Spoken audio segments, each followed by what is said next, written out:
મજામાં જશો. તો આજે અમે બનાવીએ છીએ મેદુવડા, દહીંવડા દહીંવડા. તો આ વડા છે.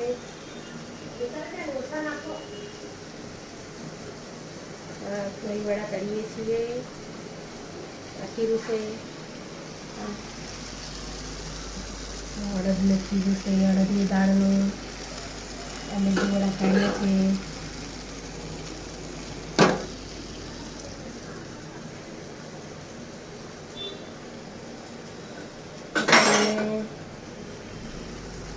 ઠંડા પાણીમાં નાખીએ છીએ. ગરમ ઠંડા પાણીમાં આ કાઢેલા છે ઠંડા પાણીમાંથી.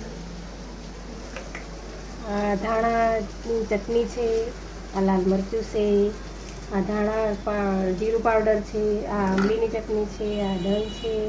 તો આ બધું મિક્સ કરીને ખાવાનું હોય છે. દહીંવડા કોને કોને ભાવે છે,